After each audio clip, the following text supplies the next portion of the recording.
നമസ്കാരം പ്രിയപ്പെട്ട പ്രേക്ഷകരെ. നിയമസഭാ തെരഞ്ഞെടുപ്പിന്റെ ചൂടിലേക്ക് സംസ്ഥാനം കടന്നു കഴിഞ്ഞു. LDF സ്ഥാനാർത്ഥി പട്ടിക ഏതാണ്ട് 90% പ്രഖ്യാപിച്ചിട്ടുണ്ട്. UDFിന്റെ പ്രഖ്യാപനം ഇന്നോ നാളെയോ, BJP നാളെ പ്രഖ്യാപിക്കും, NDA നാളെ പ്രഖ്യാപിക്കും. അങ്ങനെ മുന്നണികളെല്ലാം കളത്തിലേക്ക് ഇറങ്ങുകയാണ്. കേവലം 7 ദിവസം മാത്രമാണ് നാമനിർദ്ദേശ പത്രികകൾ നൽകാനുള്ളത്. ഒരുപക്ഷേ ചരിത്രത്തിലെ ഏറ്റവും കുറഞ്ഞ സമയം കൊണ്ട് തെരഞ്ഞെടുപ്പ് പൂർത്തിയാക്കേണ്ട ഒരു ആവേശത്തിലും തിടുക്കത്തിലും മറ്റുമാണ് സംസ്ഥാനം എന്ന് വേണം ഈ ഘട്ടത്തിൽ കരുതാൻ. വളരെ വേഗം സ്ഥാനാർത്ഥി പട്ടിക പൂർത്തിയാക്കുക എന്നുള്ള വലിയ കടമ്പ UDFിനും NDAയ്ക്കും മുന്നിലുണ്ട് എന്നത് ഏറ്റവും പ്രധാനപ്പെട്ട ഒന്നാണ്. പക്ഷേ സ്ഥാനാർത്ഥികൾ വന്നാൽ 3 മുന്നണികളും കളം നിറയും. ശക്തമായ രാഷ്ട്രീയ പോരാട്ടം നടക്കും. കേവലം 25 ദിവസത്തിനകം കേരളത്തിൽ തെരഞ്ഞെടുപ്പും നടക്കും. ഒപ്പം യുദ്ധവുമായി ബന്ധപ്പെട്ട വാർത്തകളുണ്ട്. നമുക്കറിയാം, യുദ്ധം അതിൻ്റെ വലിയ മൂർധന്യാവസ്ഥയിലാണ്. ഇറാന്റെ ഭാഗത്ത് നിന്ന് ഗൾഫ് രാജ്യങ്ങളിലേക്ക് വീണ്ടും ആക്രമണമുണ്ടായി എന്ന വിവരങ്ങൾ പുറത്തു വരുന്നുണ്ട്. ഇതടക്കം നിരവധി വാർത്തകൾ കൊണ്ട് സമൃദ്ധമാണ് ദിവസം. നമുക്ക് തലക്കെട്ടുകളിലേക്ക് പോകാം.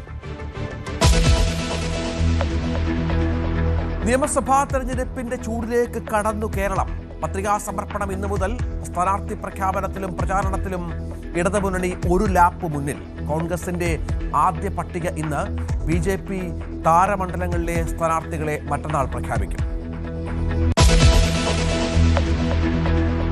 കെ സുധാകരൻ വഴങ്ങുമോ? ഹൈക്കമാൻഡുമായുള്ള ചർച്ച നാളെ. ഘടകകക്ഷികളുമായി ധാരണയായെന്ന് കോൺഗ്രസ് നേതാക്കൾ. VD സതീശന്റെ വാദം തള്ളി PJ ജോസഫ്.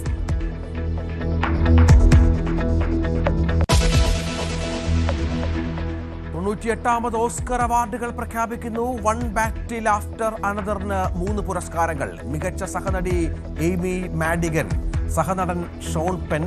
മികച്ച തിരക്കഥയ്ക്കുള്ള പുരസ്കാരം സിന്നേഴ്സിന്.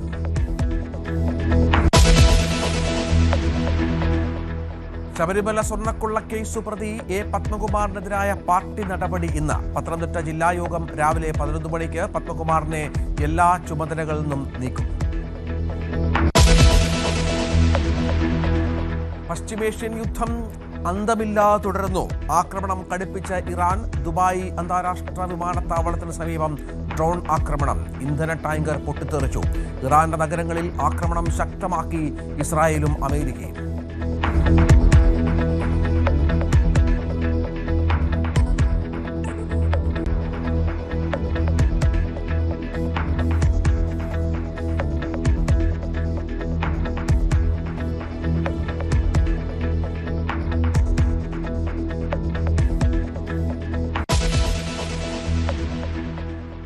അതിവേഗം കേരളം തെരഞ്ഞെടുപ്പിലേക്ക്. നാട്ടിൽ വികസനത്തിന്റെ പരവധാനി വിരിച്ച് ആരവങ്ങളും ആർപ്പുവിളികളും ആവേശത്തോടെ കേരളം.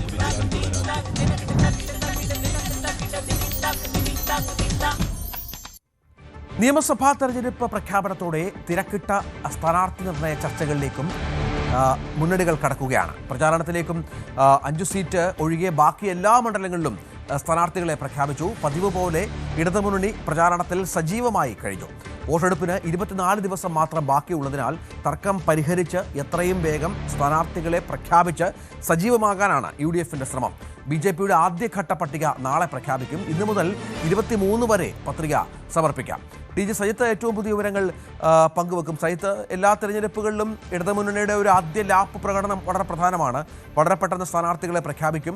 അതിനുശേഷം കളത്തിലിറങ്ങും. ഇന്നലെ നമുക്കറിയാം, ഏതാണ്ട് എല്ലാ സ്ഥാനാർത്ഥികളും റോഡ് ഷോ അടക്കം നടത്തി വരവറിയിച്ചു കഴിഞ്ഞു.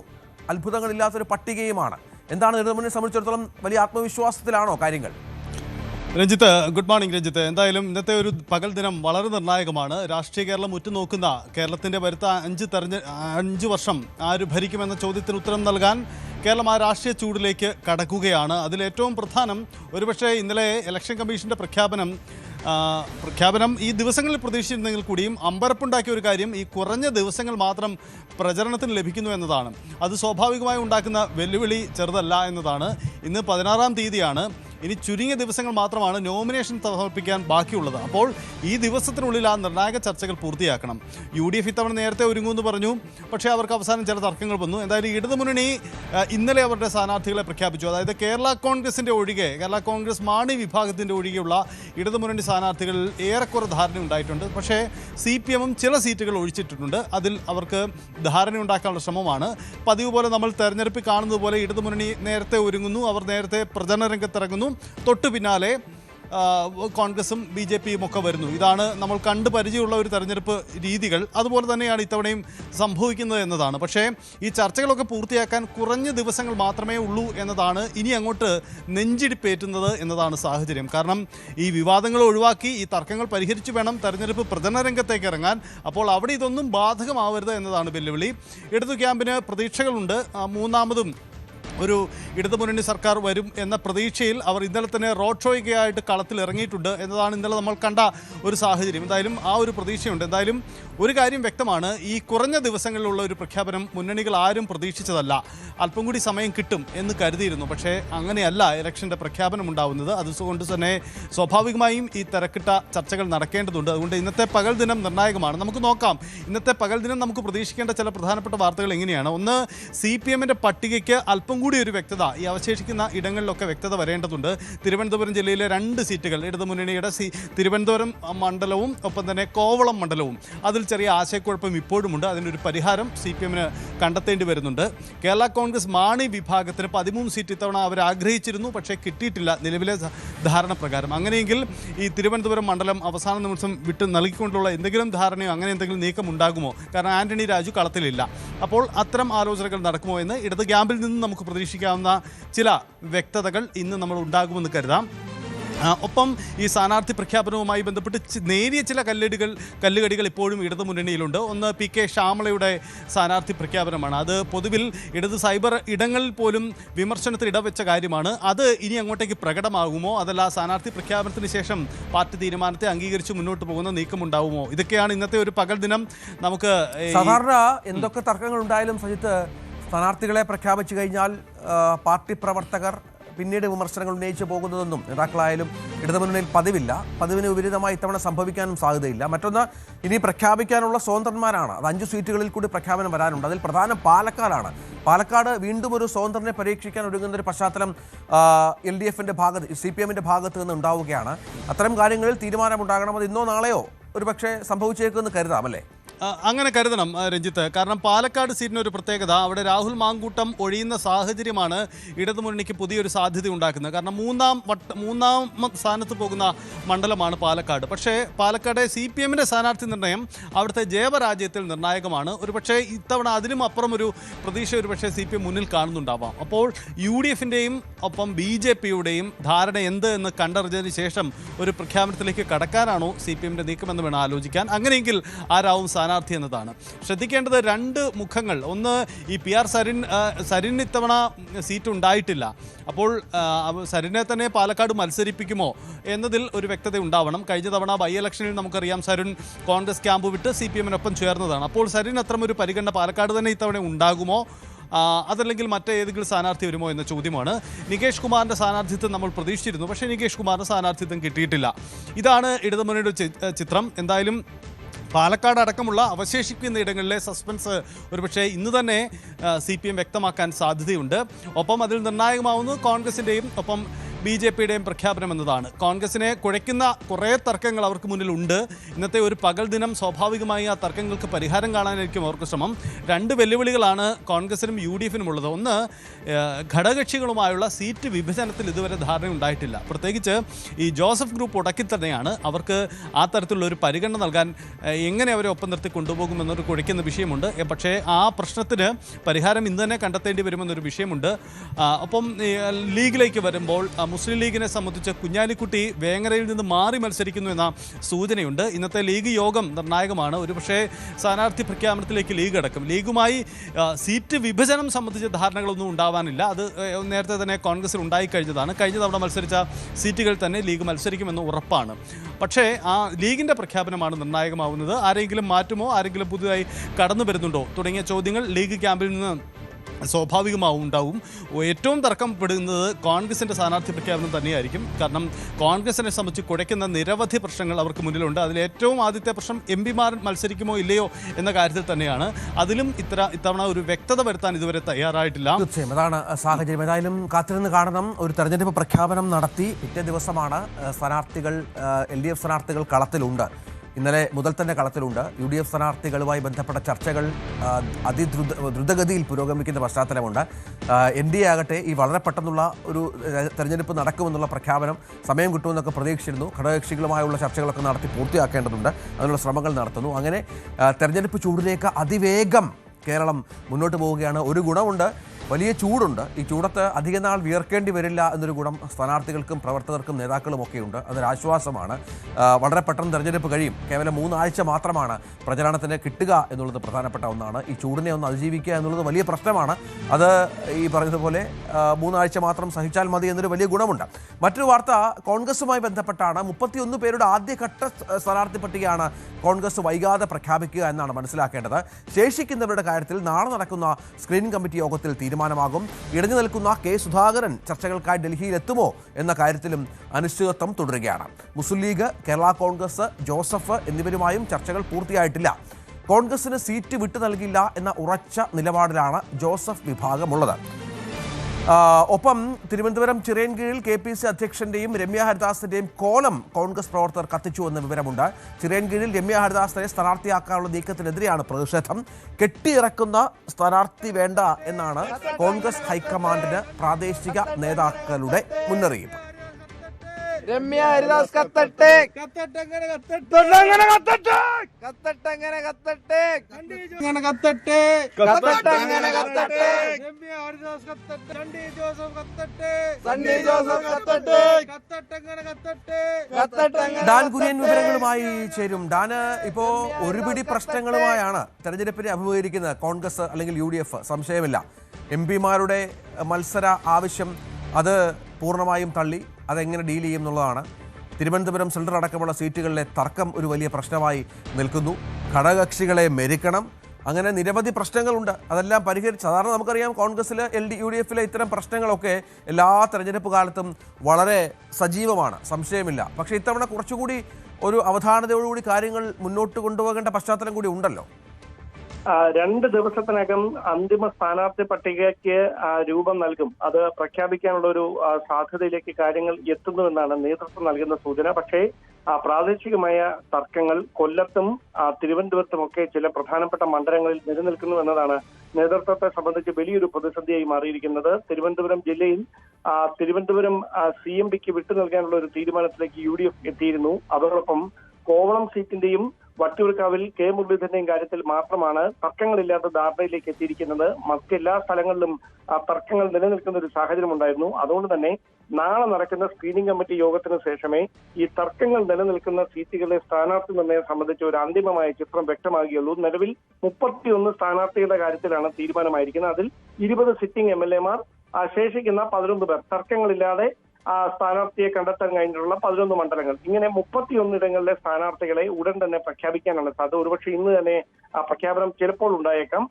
അതിനുശേഷം ശേഷിക്കുന്ന പട്ടിക നാളത്തെ സ്ക്രീനിംഗ് കമ്മിറ്റി യോഗത്തിന് ശേഷമായിരിക്കും പ്രഖ്യാപിക്കുക. കോൺഗ്രസിന്റെ സ്ഥാനാർത്ഥി പട്ടിക ഹൈക്കമാൻഡാണ് പ്രഖ്യാപിക്കുന്നത്. അതുകൊണ്ട് തന്നെ ഈ സീറ്റിന് വേണ്ടി അവകാശവാദം ഉന്നയിച്ച നേതാക്കളൊക്കെ ഡൽഹിയിൽ കോൺഗ്രസിന്റെ ദേശീയ നേതൃത്വവുമായി വീണ്ടും കൂടിക്കാഴ്ച നടത്താനും അനുനയിപ്പിക്കാനും ഒക്കെയുള്ള നീക്കങ്ങൾ ഒരു വശത്ത് നടത്തിക്കൊണ്ടിരിക്കുകയാണ്. ഏറ്റവും പ്രധാനപ്പെട്ട കാര്യം MP-മാർ മത്സരിക്കണമോ വേണ്ടയോ എന്ന കാര്യത്തിൽ അനിശ്ചിതത്വം തുടരുന്നുവെന്നത് തന്നെയാണ്. കാരണം ഒരു പരിധിക്കപ്പുറത്തേക്ക് പ്രതിഷേധങ്ങൾ കടക്കുന്ന ഒരു സാഹചര്യം ഉണ്ടായാൽ വളരെ ചുരുങ്ങിയ ദിവസങ്ങൾ മാത്രമാണ് തെരഞ്ഞെടുപ്പിന് അവശേഷിക്കുന്നത്. കാരണം കോൺഗ്രസ് ക്യാമ്പ് പ്രതീക്ഷിച്ചത് വിഷുവിന് ശേഷം ഒരുപക്ഷെ 16-ാം തീയതിക്കും 20-ാം തീയതിക്കും ഇടയിലെ തെരഞ്ഞെടുപ്പ് നടക്കുകയുള്ളൂ എന്നാണ്. ആ പ്രതീക്ഷകളെ അപ്പാടെ തെറ്റിച്ചുകൊണ്ടാണ് 9-ാം തീയതി വോട്ടെടുപ്പ് പ്രഖ്യാപിച്ചിരിക്കുന്നത്. അതുകൊണ്ട് തന്നെ ഈ ചുരുങ്ങിയ ദിവസങ്ങൾക്കുള്ളിൽ തർക്കങ്ങൾ പരിഹരിച്ചുകൊണ്ട് പ്രചാരണ ഘട്ടത്തിലേക്ക് പാർട്ടിക്ക് സജീവമായി കടക്കേണ്ടതുണ്ട്. അങ്ങനെ ഒരു സാഹചര്യത്തിൽ തർക്കം ഇങ്ങനെ മുമ്പോട്ട് കൊണ്ടുപോകുക എന്ന് പറയുന്നത് വലിയൊരു പ്രതിസന്ധിയായി മാറും.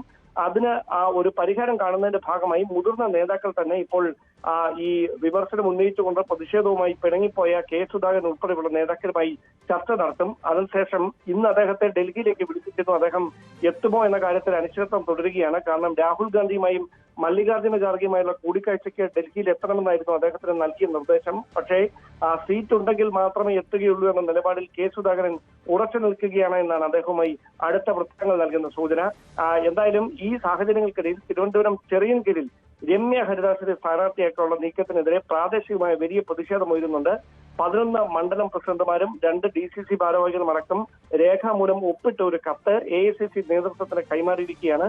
ജില്ലയിൽ നിന്ന് തന്നെയുള്ള ഒരു ദളിത് നേതാവിനെ ചെറിയൻകീഴിൽ സ്ഥാനാർത്ഥിയാക്കണമെന്ന ആവശ്യമാണ് അവർ മുമ്പോട്ട് വെച്ചിരിക്കുന്നത്. ഈ പ്രതിസന്ധികൾക്കിടയിലാണ് സ്ഥാനാർത്ഥി നിർണയം ഉടൻ പൂർത്തിയാക്കാനുള്ള ചർച്ചകൾ കോൺഗ്രസ് നേതൃത്വം നടത്തിക്കൊണ്ടിരിക്കുന്നത്. ഘടകകക്ഷികളുമായി പ്രത്യേകിച്ച് ലീഗുമായും കേരള കോൺഗ്രസ് ജോസഫ് വിഭാഗവുമായുള്ള തർക്കങ്ങൾ ഇന്ന് തന്നെ പരിഹരിച്ചേക്കും. നാളെയോടെ സ്ഥാനാർത്ഥി പ്രഖ്യാപനം അങ്ങനെയെങ്കിൽ നടത്താനാവുമെന്ന പ്രതീക്ഷയിലാണ് നേതൃത്വമുള്ളത്. ഒരു സീറ്റും കോൺഗ്രസിന് അധികമായി വിട്ടു നൽകില്ലെന്ന നിലപാടിൽ ജോസഫ് വിഭാഗം ഉറച്ചു നിൽക്കുകയാണ് ഇപ്പോൾ.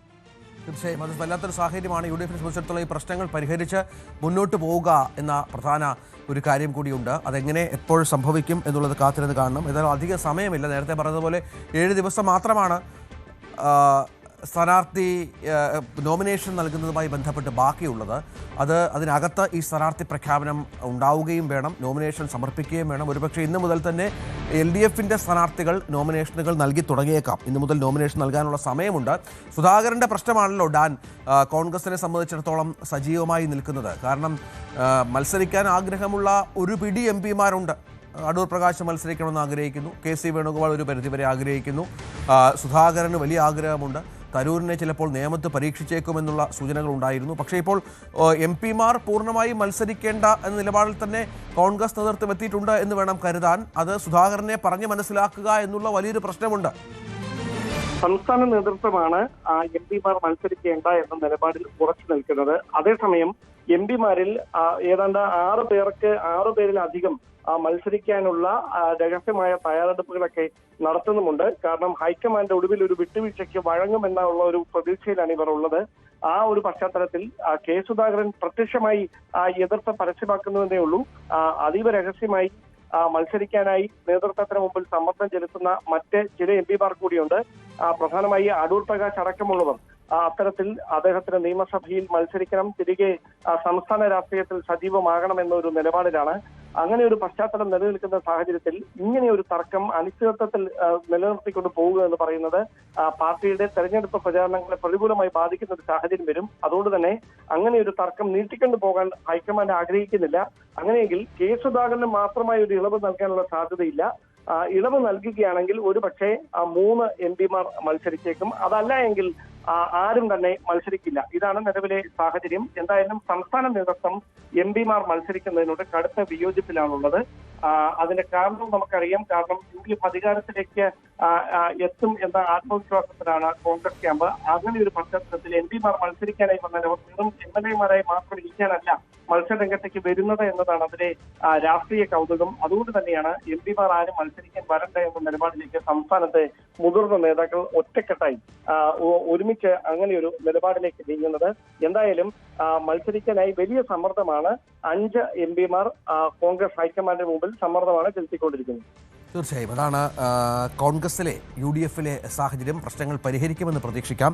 മറ്റൊരു സോഷ്യൽ മീഡിയയിൽ വ്യാപകമായി നമ്മൾ ഇന്നലെയാണ് CPMന്റെ പട്ടിക പുറത്തു വന്നത്. പക്ഷേ അവിടെ ഒരു ചോദ്യം സോഷ്യൽ മീഡിയയിൽ വ്യാപകമായി ഉയരുന്ന ഒന്ന്, പാർട്ടിയിലെ മുൻനിര യുവ നേതാക്കൾക്ക് സീറ്റില്ലേ എന്നുള്ളതാണ്. പ്രധാനമായും CPMന്റെ സെക്രട്ടേറിയറ്റ് മെമ്പർ M. സ്വരാജ്, നിലവിലെ സ്പീക്കറായ AN ഷംസീർ, DYFI സംസ്ഥാന പ്രസിഡന്റ് V. വസീഫ്, SFIയുടെ മുൻ ദേശീയ പ്രസിഡന്റ് VP സാനു, SFIയുടെ മുൻ സംസ്ഥാന സെക്രട്ടറി PM ആർഷോ, വനിതാ യുവജന നേതാവ് ചിന്ത ജെറോം തുടങ്ങിയ ആരും ഈ സ്ഥാനാർത്ഥി പട്ടികയിൽ ഇടം നേടിയിട്ടില്ല എന്നുള്ളത് ഈ പട്ടികയിലെ ഒരു കൗതുകമാണ്. ഇതുകൂടാതെ ഈ ചാനൽ ചർച്ചകളിലൊക്കെ പാർട്ടിയെ നയിക്കുന്ന പാർട്ടിയുടെ മുഖമായ JC തോമസ് ഇന്ന് സീറ്റില്ല. ഒപ്പം KS അരുൺകുമാർ വളരെ പ്രധാനപ്പെട്ട ആളാണ്, എറണാകുളത്ത് നേതാവാണ്, സീറ്റില്ല. തിരുവനന്തപുരം മുൻ കോർപ്പറേഷൻ മുൻ മേയർ ആര്യ രാജേന്ദ്രൻ, SFI സംസ്ഥാന സെക്രട്ടറി M. ശിവപ്രസാദ് എന്നിവരും തെരഞ്ഞെടുപ്പ് ഗോതയിലില്ല എന്നുള്ളത് ഏറ്റവും പ്രധാനപ്പെട്ട ഒരു ചർച്ചയായി മാറിയിട്ടുണ്ട്. അതേസമയം DYFIയുടെ സംസ്ഥാന സെക്രട്ടറി VK സനോജിനും SFIയുടെ സംസ്ഥാന സെക്രട്ടറി ഒപ്പം ബാലുശ്ശേരി MLA സച്ചിൻ ദേവ് എന്നിവർക്കും ഇപ്പോൾ സീറ്റ് കിട്ടിയിട്ടുണ്ട് എന്നുള്ളതുമുണ്ട്. പക്ഷേ ഇത്തരം യുവനേതാക്കളെ ഇറക്കിയാണ്, നമുക്കറിയാം യുവനേതാക്കൾക്ക്, രണ്ടാം നിര നേതാക്കൾക്ക് കൂടുതൽ പ്രാതിനിധ്യം നൽകുമെന്ന് പറഞ്ഞിരുന്ന പാർട്ടിയിൽ യുവനേതാക്കളെ പരിഗണിക്കാതിരുന്നത് പാർട്ടി വേദികളിലും സോഷ്യൽ മീഡിയയിലുമൊക്കെ ചർച്ചയായിട്ടുണ്ട് എന്നാണ് മനസ്സിലാക്കേണ്ടത്. നമുക്കറിയാം CPMന്റെ തെരഞ്ഞെടുപ്പ് പോരാട്ടത്തിലും ആശയപ്രചരണങ്ങളിലുമൊക്കെ വല്ലാതെ മുന്നിൽ നിന്ന നേതാക്കൾ തന്നെയാണ് ഇവരെ പൂർണ്ണമായും തഴഞ്ഞോ അല്ലെങ്കിൽ ഈ വിദ്യാർത്ഥി യുവജന പ്രസ്ഥാനങ്ങളിലൂടെ വളർന്നു വന്ന ഇവരെ എന്തുകൊണ്ട് ഇവർക്ക് സീറ്റ് നിഷേധിച്ചു എന്നുള്ള ചോദ്യമൊക്കെ ഉയർന്നു വരുന്ന ഒരു പശ്ചാത്തലം കൂടിയുണ്ട്. തെരഞ്ഞെടുപ്പിൻ്റെ ഒരു സാഹചര്യത്തിൽ അതുകൂടി ശ്രദ്ധയിൽപ്പെടുത്തുകയാണ്. മറ്റൊന്ന്, കോൺഗ്രസുമായി തിരുവമ്പാടി പട്ടാമ്പി സീറ്റ് വെച്ചുമാറ്റം ഉപേക്ഷിച്ച മുസ്ലിം ലീഗ്. തിരുവമ്പാടിയിൽ ലീഗ് സ്ഥാനാർത്ഥി തന്നെ മത്സരിക്കും. പട്ടാമ്പി വിട്ടുകൊടുക്കാൻ കോൺഗ്രസ് തയ്യാറാകാത്തതിനെ തുടർന്നാണ് തീരുമാനം. Malappuram DCC president VS Joy തവനൂരിൽ സ്ഥാനാർത്ഥിയാകും. CV അനുമോദ് ഉണ്ട്. അനുമോദ്, ലീഗുമായുള്ള പ്രശ്നങ്ങളൊക്കെ പറഞ്ഞ് പരിഹരിച്ചോ? ഈ സീറ്റ് വെച്ചുമാറ്റം എന്നുള്ളത് ഒരു കുറച്ച് നാളായി ചർച്ചയിൽ വന്നൊരു സംഗതിയാണ്. പക്ഷേ അത് ഉപേക്ഷിച്ച് ഇപ്പോഴത്തെ രീതിയിൽ തന്നെ മത്സരിക്കുക എന്നുള്ളതാണോ?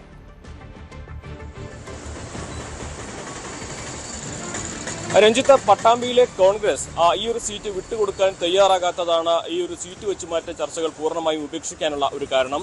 പട്ടാമ്പിയിൽ TP ഷാജിയെ മത്സരിപ്പിക്കാനുള്ള വലിയ സമ്മർദ്ദം പ്രാദേശികമായിട്ടും ജില്ലാ നേതൃത്വത്തിന്റെ ഭാഗത്തുനിന്നുമുണ്ട്. അതുകൊണ്ട് തന്നെ ആ സീറ്റ് വെച്ചുമാറ്റം പ്രായോഗികമാകില്ല എന്ന നിലപാടിൽ കോൺഗ്രസ് നേതാക്കൾ, പട്ടാമ്പിയിലെ കോൺഗ്രസ് നേതാക്കളും പാലക്കാടിലെ കോൺഗ്രസ് നേതാക്കളും ഉറച്ചു നിന്നു.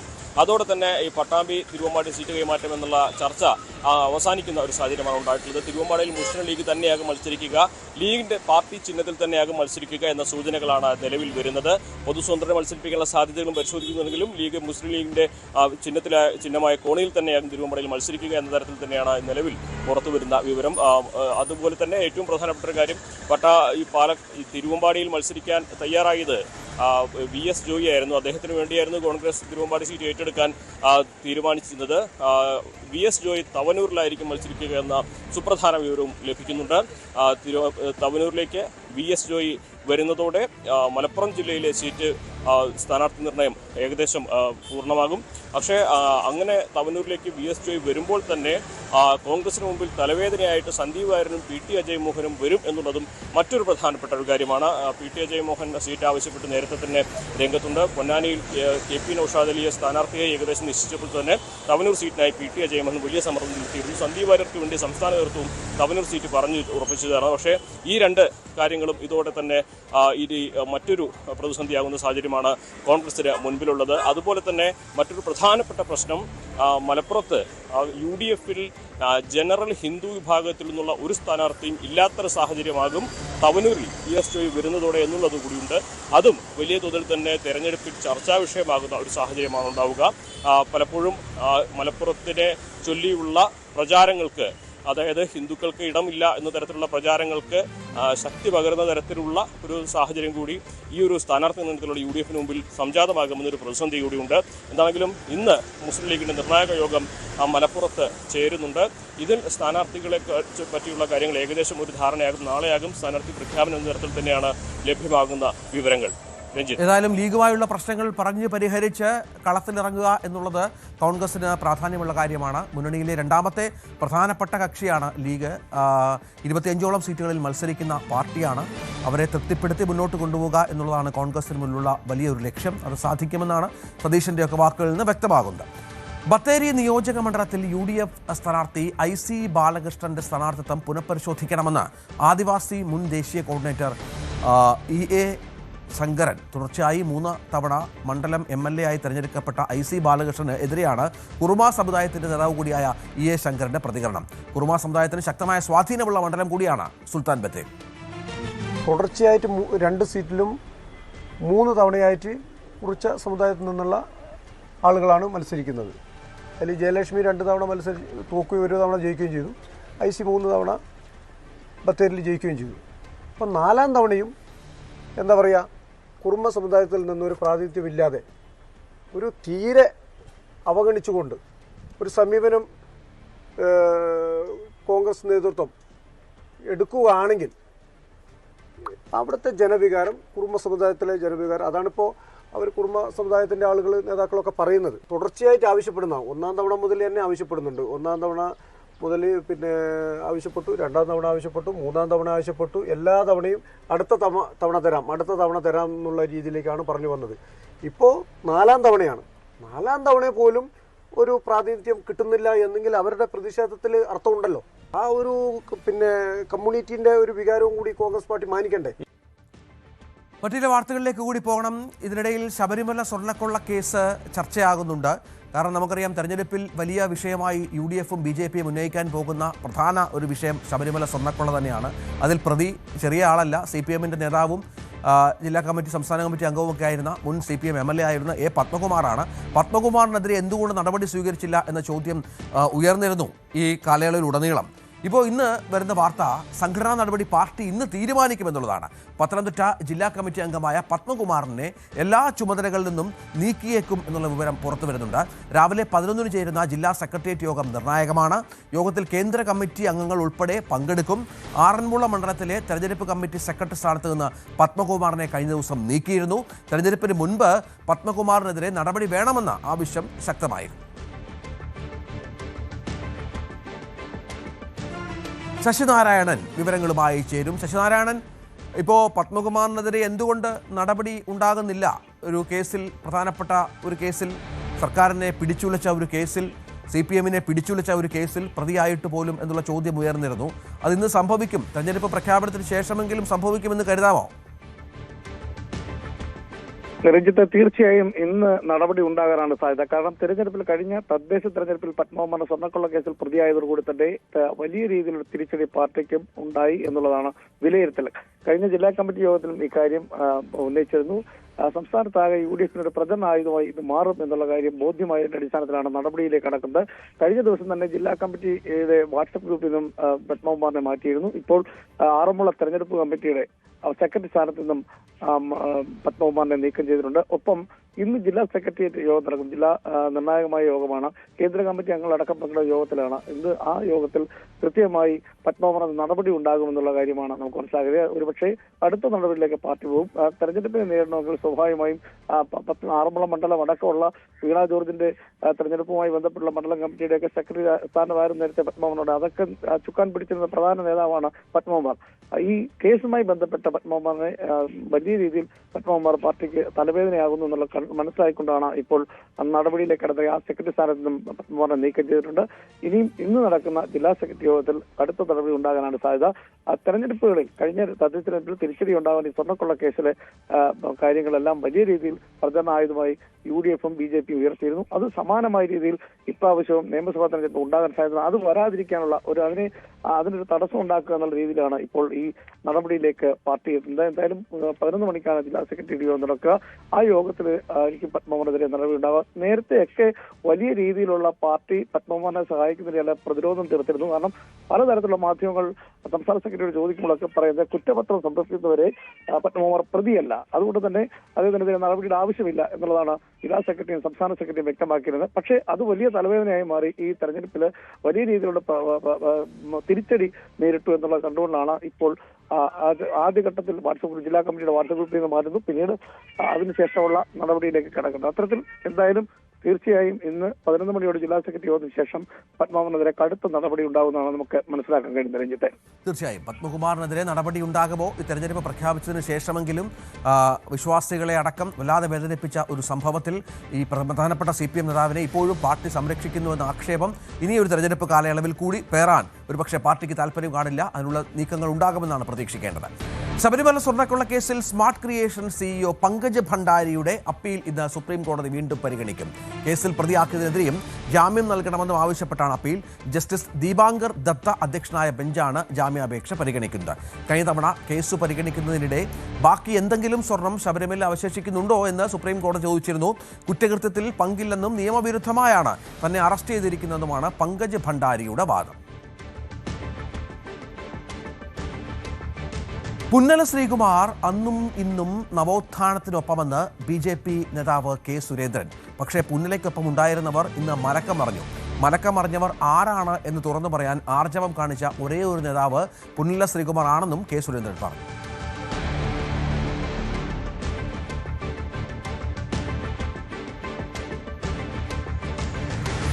ഒരു വാർത്തയിലേക്ക്. ദുബായ് അന്താരാഷ്ട്ര വിമാനത്താവളത്തിന് സമീപം ഡ്രോൺ ആക്രമണം. ഡ്രോൺ അവശിഷ്ടം പതിച്ച് ഇന്ധന ടാങ്കർ പൊട്ടിത്തെറിച്ചു എന്ന ഗൗരവതരമായ വാർത്തയുണ്ട്. ഗൾഫ് രാജ്യങ്ങളിലേക്ക് ഇറാന്റെ സൈനിക ആക്രമണം, മിസൈൽ ഡ്രോൺ ആക്രമണങ്ങൾ തുടരുകയാണ് എന്നുള്ള ഏറ്റവും പ്രധാനപ്പെട്ട വിവരമാണ്. കഴിഞ്ഞ ദിവസവും ഇതുമായി ബന്ധപ്പെട്ട മുന്നറിയിപ്പ് ഇറാൻ നൽകിയിരുന്നു. ആക്രമണങ്ങൾ കുറയ്ക്കില്ല, കാരണം അമേരിക്ക നടത്തുന്ന ഓരോ ആക്രമണത്തിനും, മിസൈൽ ആക്രമണത്തിനും മറുപടി നൽകുക ഗൾഫ് രാജ്യങ്ങളിലായിരിക്കും. അതിപ്പോഴും തുടരുന്നു. തീ നിയന്ത്രണ വിധേയമായി എന്ന് പറയുമ്പോഴും ആ രാജ്യങ്ങളിൽ പരിഭ്രാന്തി തുടരുകയാണ്. വിമാനത്താവളത്തിലേക്കുള്ള സർവീസുകൾ താൽക്കാലികമായി റദ്ദാക്കി. ഇറാന്റെ വിവിധ നഗരങ്ങളിലും ഇസ്രായേലും അമേരിക്കയും ആക്രമണം കടുപ്പിച്ച പശ്ചാത്തലം കൂടിയുണ്ട്. വിവിധ ഗൾഫ് രാജ്യങ്ങളിലെ പ്രതിനിധികൾ നിലവിലെ സാഹചര്യങ്ങൾ ചർച്ച ചെയ്തു. ഇതിനിടെ പശ്ചിമേഷ്യ സംഘർഷങ്ങളിൽ US-നെതിരെ തെറ്റായ വാർത്തകൾ നൽകുന്ന ചാനലുകളുടെ ലൈസൻസ് റദ്ദാക്കുമെന്ന ഭീഷണിയുമായി ഡൊണാൾഡ് ട്രംപ് രംഗത്ത് എത്തിയ പശ്ചാത്തലം കൂടിയുണ്ട്. ഏതായാലും അജയ് സുധാ ബിജു ഏറ്റവും പുതിയ വിവരങ്ങളുമായി ചേരുകയാണ്. അജയ്, ഇതിപ്പോൾ ഇറാനെ ആക്രമിക്കുമ്പോൾ അതിനുള്ള മറുപടി ഇറാൻ നൽകുന്നത് ഗൾഫ് രാജ്യങ്ങളിലാണ്. കഴിഞ്ഞ കുറേ ദിവസങ്ങളായി അത് സംഭവിക്കുന്നുണ്ട്. ഈജിപ്തിൻ്റെ നേതാവൊക്കെ എത്തി ഗൾഫ് രാജ്യങ്ങളുമായി ചർച്ച നടത്തിയിട്ടുണ്ട്. ഇതിങ്ങനെ തുടർന്നാൽ എന്ത് മറുപടി നൽകണം എന്നുള്ളത് ഗൾഫ് രാജ്യങ്ങൾ ആലോചിക്കുന്നുണ്ട്. അപ്പോഴും ഒട്ടും പുറകോട്ടില്ല ഗൾഫ് രാജ്യങ്ങളെ ആക്രമിക്കുന്നതിൽ നിന്ന്. അതുതന്നെയാണ് ഇറാൻ്റെ തിരിച്ചടി. അങ്ങനെ സമ്മർദ്ദത്തിലാക്കി യുദ്ധത്തിൽ നിന്ന് അമേരിക്കയും ഇസ്രായേലിനെയും പിൻവലിപ്പിക്കുക, അതാണ് ലക്ഷ്യം. തീർച്ചയായിട്ടും ഇപ്പോൾ കഴിഞ്ഞ ദിവസം തന്നെ ഇറാന്റെ ഭാഗത്തു നിന്ന് മുന്നറിയിപ്പുണ്ടായിരുന്നു. ഈ പശ്ചിമേഷ്യൻ രാജ്യങ്ങളിൽ, പ്രത്യേകിച്ച് ഗൾഫ് നാടുകളിൽ ഈ നിരവധി ഒരുപാട് ഈ ടെർമിനലുകളും അതുപോലെ തന്നെ എണ്ണ സംഭരണ കേന്ദ്രങ്ങളും ഇതെല്ലാം സ്ഥിതി ചെയ്യുന്നുണ്ട്. ഇവയ്ക്ക് സമീപമുള്ള ജനങ്ങളോട് എത്രയും വേഗം ഒഴിഞ്ഞു പോകണമെന്ന് IRGCയുടെ ഭാഗത്തു നിന്ന് അറിയിപ്പുണ്ടായിരുന്നു. അതിന് പിന്നാലെയാണ് ഇപ്പോൾ ദുബായ് അന്താരാഷ്ട്ര വിമാനത്താവളത്തിന് സമീപമുള്ള ഒരു എണ്ണ ടാങ്കറിന് നേരെ ആക്രമണം ഉണ്ടായിരിക്കുന്നത്. ഈ ടാങ്കറിന് നേരെ ആക്രമണം ഉണ്ടായി ഇവിടെ ഒരു തീപിടുത്തം ഉൾപ്പെടെ ഉണ്ടായിട്ടുണ്ട്. ഈ തീ അണയ്ക്കാൻ അധികൃതർ കാര്യമായി തന്നെ ശ്രമിച്ചു. ഇപ്പോൾ തീ നിയന്ത്രണ വിധേയമായതായിട്ടാണ് അറിയാൻ സാധിച്ചിട്ടുള്ളത്. എന്തായാലും ഒരു മുന്നറിയിപ്പ്, ഒരു പ്രിക്കോഷൻ എന്നുള്ള രീതിയിൽ ഇവിടെ വിമാനത്താവളത്തിലുള്ള ഫ്ലൈറ്റ് സർവീസുകൾ നിലവിൽ താൽക്കാലികമായിട്ട് റദ്ദാക്കിയിട്ടുണ്ട്. ഈ ഇറാനകത്തും നിലവിൽ US-ന്റെയും ഇസ്രായേലിൻ്റെയും സംയുക്ത ആക്രമണങ്ങൾ അത് തുടർന്നുകൊണ്ടിരിക്കുകയാണ്. ടെഹ്റാൻ അടക്കം നിരവധി നഗരങ്ങളിൽ ഇതിനോടകം തന്നെ ആക്രമണങ്ങൾ നടന്നു കഴിഞ്ഞു. ഇസ്രായേലിലേക്കുള്ള ഇറാന്റെ പ്രത്യാക്രമണവും രൂക്ഷമായി തന്നെ തുടരുകയാണ്. തെക്കൻ ഇസ്രായേലിൽ ഇപ്പോൾ സൈറനുകൾ മുഴങ്ങി പലയിടങ്ങളിലും ജാഗ്രതാ നിർദ്ദേശം പുറപ്പെടുവിച്ചിട്ടുണ്ട്. മധ്യഭാഗത്ത്, ഇസ്രായേലിന്റെ മധ്യഭാഗത്ത് ഒരു മിസൈൽ ആക്രമണം കഴിഞ്ഞ ദിവസം നടന്നിരുന്നു. എന്നാൽ അതിൽ മറ്റ് കാഷ്വാലിറ്റീസ് ഒന്നും റിപ്പോർട്ട് ചെയ്തിട്ടില്ല എന്നാണ് ഇസ്രായേൽ അധികൃതരുടെ ഭാഗത്തു നിന്ന് വരുന്ന പ്രതികരണം.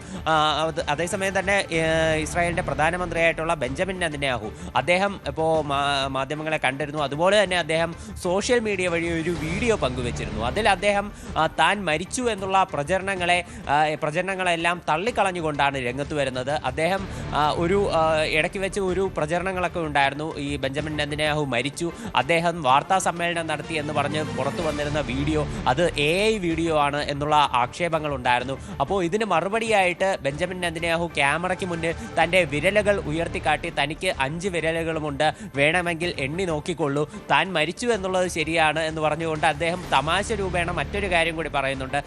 കാര്യം, അദ്ദേഹം ഒരു കോഫി ഷോപ്പിൽ നിന്നുള്ള വീഡിയോ ആണ് പങ്കുവെച്ചത്. അപ്പോൾ താൻ കോഫിക്ക് വേണ്ടിയാണ് മരിച്ചത് എന്ന് അദ്ദേഹം തമാശയായി ഹീബ്രു ഭാഷയിൽ ഒരു പ്രയോഗം തന്നെ നടത്തുന്നുണ്ട്. അപ്പോൾ അത്തരത്തിൽ ബെഞ്ചമിൻ നെതന്യാഹു മാധ്യമങ്ങൾക്ക് മുന്നിലെത്തി അദ്ദേഹം ഇപ്പോൾ നിലവിൽ പറഞ്ഞിട്ടുള്ളത് ജനങ്ങളോട് ജാഗ്രത പാലിക്കണം, അവിടെ മിലിറ്ററിയുടെ എല്ലാ നിർദ്ദേശങ്ങളും കൃത്യമായി ഫോളോ ചെയ്യണം, പരമാവധി സുരക്ഷിത സ്ഥാനങ്ങളിൽ തന്നെ തുടരണമെന്നും ബെഞ്ചമിൻ നെതന്യാഹു ആ വീഡിയോയിൽ വ്യക്തമാക്കിയിട്ടുണ്ട്. ഇതിനിടെ ട്രംപും തൻ്റെ ഒരു ആരോപണങ്ങൾ അത് ഒട്ടും കുറയ്ക്കുന്നില്ല എന്നുള്ളത് നമുക്ക് ശ്രദ്ധേയമാണ്. അദ്ദേഹം നിലവിൽ ഒരു ഭീഷണിയുമായി രംഗത്തെത്തിയിട്ടുണ്ട്. അതായത് നിലവിൽ ഈ യുദ്ധം US ജയിച്ചുകൊണ്ടിരിക്കുകയാണ്. എന്നാൽ US-നെതിരെ പല തെറ്റായ വാർത്തകളും മാധ്യമങ്ങൾ വഴി പ്രചരിക്കുന്നുണ്ട്. ഈ വാർത്തകൾ നൽകുന്ന മാധ്യമങ്ങൾക്കെതിരെ കടുത്ത നടപടികൾ സ്വീകരിക്കും, ഇവരുടെ ലൈസൻസ് റദ്ദാക്കും എന്നുള്ള ഒരു ഭീഷണിയാണ് ട്രംപ് നിലവിൽ മുന്നോട്ട് വച്ചിരിക്കുന്നത്. അപ്പോൾ അതായത് ട്രംപ് പറയുന്നത് നിരവധി വ്യാജ പ്രചരണങ്ങൾ ഉണ്ടാകുന്നുണ്ട്. അതായത് ഇറാൻ അവരുടെ കാമിക്കാസ ബോട്ടുകൾ വെച്ച് US-ന്റെ ഷിപ്പുകൾക്ക് നേരെ ആക്രമണം നടത്തുന്ന AI ദൃശ്യങ്ങൾ പ്രചരിക്കുന്നു. അതുപോലെ US-ന്റെ 5 റീഫ്യൂവലിംഗ് വിമാനങ്ങൾ തകർന്നു എന്നുള്ള വാർത്ത വന്നു. എബ്രഹാം ലിങ്കൺ വിമാനവാഹിനി കപ്പൽ ആക്രമിക്കപ്പെട്ടു എന്നുള്ള വാർത്ത വന്നു. ഇതെല്ലാം ഫേക്കാണ്. അതുപോലെ തന്നെ ഈ US-ന്റെ കപ്പലുകൾക്ക് നേരെ ആക്രമണം നടത്തി എന്നുള്ള പേരിൽ പ്രചരിക്കുന്ന വീഡിയോകളെല്ലാം AI ദൃശ്യങ്ങളാണ്. അതുപോലെ ഈ ഇറാനുള്ളിൽ ഖമനേയ്ക്ക്, പുതിയ നേതാവായിട്ടുള്ള മുജിതബ ഖമനേയ്ക്ക് പിന്തുണയായി ജനങ്ങൾ അണിനിരന്ന ഒരു വീഡിയോ പുറത്തു വന്നു, അതും AI ആണ്. അങ്ങനെ US-നെതിരെ വന്നിട്ടുള്ള എല്ലാ വീഡിയോയും AI ആണെന്നാണ് ട്രംപിന്റെ നിലവിലുള്ള വാദം. ഇത്തരം ദൃശ്യങ്ങൾ പ്രചരിപ്പിച്ചാൽ കടുത്ത നടപടി തന്നെ സ്വീകരിക്കുമെന്ന് ട്രംപ് പറയുന്നു. ബ്രണ്ടൻ കാർ, അതായത് ഈ ഫെഡറേഷൻ കമ്മ്യൂണിക്കേഷൻ കമ്മീഷന്റെ ചെയർമാനായിട്ടുള്ള ബ്രണ്ടൻ കാർ ഉടൻ തന്നെ ഈ ചാനലുകൾക്കെതിരെ നടപടി സ്വീകരിക്കും, അത് കാണാൻ താൻ ആകാംക്ഷയോടെ കാത്തിരിക്കുന്നു എന്നെല്ലാം ട്രംപ് ഈ പോസ്റ്റിൽ വ്യക്തമാക്കുന്നുണ്ട്. അതുപോലെ തന്നെ അദ്ദേഹം നിലവിൽ വാഷിംഗ്ടണിൽ നിന്ന് ഫ്ലോറിഡയിലേക്ക് ഒരു വിമാനയാത്ര നടത്തുന്നതിനിടെ മാധ്യമങ്ങളോട് പ്രതികരിച്ചിരുന്നു. ആ സമയത്ത് അദ്ദേഹം പറഞ്ഞത് ഈ ഹോർമുസ് കടലിടുക്കിൻ്റെ വിഷയം തന്നെയാണ് പ്രധാനമായിട്ടും. അദ്ദേഹം കഴിഞ്ഞ ദിവസം ട്രൂ സോഷ്യൽ വഴി നിരവധി രാജ്യങ്ങളോട് ഈ ഹോർമുസിൻ്റെ സുരക്ഷയ്ക്കായി എത്തണമെന്ന് അഭ്യർത്ഥിച്ചിരുന്നു. അപ്പോൾ ഇന്ന് അദ്ദേഹം തൻ്റെ ആവശ്യം കൂടുതൽ വ്യക്തമാക്കി സൂചിപ്പിക്കുകയാണ്. അതായത് താൻ 7 രാജ്യങ്ങളോട് ഈ ഹോർമുസ് വിഷയത്തെപ്പറ്റി സംസാരിച്ചിരുന്നു. ഈ രാജ്യങ്ങളെല്ലാം തന്നെ ഉടൻ മേഖലയിലേക്ക് തങ്ങളുടെ യുദ്ധക്കപ്പലുകളെ അയക്കുമെന്നാണ് താൻ പ്രതീക്ഷിക്കുന്നത്. പ്രത്യേകിച്ച് ചൈനയ്ക്ക് ഹോർമുസ് കടലിടുക്ക് വഴി നിരവധി വ്യാപാരങ്ങൾ നടത്തുന്ന ഒരു രാജ്യമാണ് ചൈന. അതുകൊണ്ട് തന്നെ ചൈനയും ഈ മേഖലയുടെ സുരക്ഷയ്ക്കായി എത്തുമെന്ന് തങ്ങൾ പ്രതീക്ഷിക്കുന്നു. അതുപോലെ തന്നെ നാറ്റോ രാജ്യങ്ങൾ ഉടൻ തന്നെ ഹോർമുസിൻ്റെ സുരക്ഷയ്ക്കായി രംഗത്ത് വരണമെന്ന് ട്രംപ് ഒരു ആജ്ഞാപിക്കുന്ന സ്വരത്തിൽ തന്നെ പറയുന്നു. കാര്യം നാറ്റോ രാജ്യങ്ങൾ അവരുടെ ടെറിട്ടറി സംരക്ഷിക്കാൻ കൂടി വേണ്ടിയിട്ടാണ് ഇത്തരത്തിൽ ഹോർമുസിലേക്ക് ഇറങ്ങണമെന്ന് താൻ പറയുന്നത്. ഇനി അഥവാ നാറ്റോ രാജ്യങ്ങൾ സഹായിച്ചില്ലെങ്കിൽ തങ്ങളിത് ഓർമ്മയിൽ വയ്ക്കും എന്നും ട്രംപ് ഒരു ഭീഷണി രൂപേണ സൂചിപ്പിക്കുന്നുണ്ട്. അപ്പോൾ ട്രംപിൻ്റെ ഇത്തരം വാദങ്ങൾ തുടർന്നുകൊണ്ടിരിക്കുകയാണ്. ഇതിനിടെ മേഖലയിൽ ആക്രമണങ്ങൾ അതും ശക്തമായി തുടരുകയാണ്. ഈ സാഹചര്യത്തിലാണ് നിരവധി ഗൾഫ് രാജ്യങ്ങളുടെ പ്രതിനിധികൾ പരസ്പരം സംസാരിച്ചിട്ടുണ്ട്. ഇപ്പോൾ നിലവിൽ ഈജിപ്തിൻ്റെ വിദേശകാര്യമന്ത്രി UAE-യിലെത്തി എന്നുള്ള ഒരു വിവരം നമുക്ക് ലഭിക്കുന്നുണ്ട്. അതുപോലെ തന്നെ UAE പ്രസിഡന്റ് സൗദി കിരീടാവകാശിയുമായി സംസാരിച്ചിട്ടുണ്ട്. അതുപോലെ തന്നെ സൗദി അറേബ്യ, ഖത്തർ, ബഹ്റൈൻ എന്നീ രാജ്യങ്ങളുമായിട്ടും നിലവിൽ കമ്മ്യൂണിക്കേഷൻ നടത്തി നിലവിലെ സാഹചര്യങ്ങളെപ്പറ്റി ചർച്ച ചെയ്തിട്ടുണ്ട് എന്നാണ് നമുക്ക് വിവരങ്ങൾ ലഭിക്കുന്നത്. ബിജുവാണ് വിവരങ്ങൾ പങ്കുവച്ചത്. 98ാമത് ഓസ്കർ പുരസ്കാരങ്ങൾ പ്രഖ്യാപിക്കുകയാണ്. 24 വിഭാഗങ്ങളിലായാണ് അവാർഡുകൾ നൽകുന്നത്. ഓസ്കർ ചരിത്രത്തിൽ തന്നെ ഏറ്റവും കൂടുതൽ നോമിനേഷനുകളുമായി റയാൻ കുഗ്ലർ സംവിധാനം ചെയ്ത സിന്നേഴ്സാണ് ഏവരും ഉറ്റുനോക്കുന്ന പ്രധാന ചിത്രങ്ങളിലൊന്ന്. പശ്ചിമേഷ്യൻ യുദ്ധത്തിൻ്റെ പശ്ചാത്തലത്തിൽ കനത്ത സുരക്ഷയിലാണ് അവാർഡ് നടക്കുന്നത്.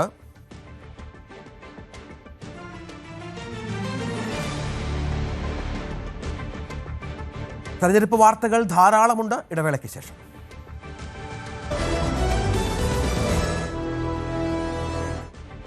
കഴിഞ്ഞ 5 വർഷം LDF സർക്കാരിൻ്റെ വികസന മാജിക്കിനാണ് കേരളം സാക്ഷ്യം വഹിച്ചതെന്ന് ബേപ്പൂരിലെ LDF സ്ഥാനാർത്ഥി PA മുഹമ്മദ് റിയാസ്. യാത്ര ചെയ്യാൻ വേണ്ടി മാത്രം പാലം നിർമ്മിച്ചിരുന്ന നാട്ടിൽ വിനോദസഞ്ചാരികൾ പാലം കാണാനെത്തുന്ന നിലയിലേക്ക് വികസനം മാറി. ബേപ്പൂരിൽ കഴിഞ്ഞ തവണത്തേക്കാൾ ഭൂരിപക്ഷത്തിന് ഇത്തവണ വിജയിക്കുമെന്നും മുഹമ്മദ് റിയാസ് ന്യൂസ് 8-നോട് പറഞ്ഞു. കോഴിക്കോട് ജില്ലയിലെ മിക്ക സീറ്റുകളിലും CPM അവരുടെ സ്ഥാനാർത്ഥികളെ പ്രഖ്യാപിച്ചു കഴിഞ്ഞിരിക്കുന്നു. പലയിടങ്ങളിലും റോഡ് ഷോകളുമായി തെരഞ്ഞെടുപ്പ് പ്രചാരണ രംഗത്ത് ഏറെ മുന്നോട്ട് പോകുന്ന കാഴ്ച. അതായത് തെരഞ്ഞെടുപ്പ് പ്രഖ്യാപനം നടന്ന് മണിക്കൂറുകൾക്കുള്ളിൽ ആയിരക്കണക്കിന് ആളുകളെ പങ്കെടുപ്പിച്ചുകൊണ്ടുള്ള റോഡ് ഷോ അടക്കം നടത്തിയാണ് ഇടത് സ്ഥാനാർത്ഥികൾ കരുത്തറിയിക്കുന്നത്. നമുക്കൊപ്പം മന്ത്രി PA മുഹമ്മദ് റിയാസ് ഉണ്ട്. നല്ല തുടക്കമെന്നാൽ പാതി വിജയമെന്നാണ് അല്ലേ? ഒരു വലിയ തുടക്കം, ഗംഭീരമായ തുടക്കമാണ് പ്രചാരണത്തിലേക്ക് ഇന്ന് ലഭിച്ചിരിക്കുന്നത്. എങ്ങനെ കാണുന്നു? തീർച്ചയായിട്ടും വലിയ ജനാണ്. പെട്ടെന്ന് തീരുമാനിച്ച ആളുകൾ ഒന്നാകെ വരികയാണ്. ആയിരക്കണക്കിന് ആളുകളാണ് ഇതിനകത്ത് പല ഭാഗമായിട്ട് കൂടിക്കൊണ്ടിരിക്കുക. ഓരോ സ്ഥലത്തും ആൾ കൂടിക്കൂടി വരികയാണ്. അത് വലിയ പിന്തുണ LDF-ന് ഉണ്ട് എന്നുള്ളതാണ്. LDF-ന് അനുകൂലമായ ഒരു ട്രെൻഡാണ് കാണാൻ സാധിക്കുന്നത്. വലിയ ട്രെൻഡാണ് കാണാൻ സാധിക്കുന്നത്. ഈ സാധാരണ ഈ കൊട്ടിക്കലാശത്തിലൊക്കെയാണ് ഇതുപോലെ ആൾ ഒഴുകി വരുന്നത്. കൊട്ടിക്കലാശമാണ് എനിക്ക് പെട്ടെന്ന് ഓർമ്മ വന്നത്. മറ്റന്നാളാണോ തെരഞ്ഞെടുപ്പ് എന്ന് പെട്ടെന്ന് തോന്നിപ്പോയി.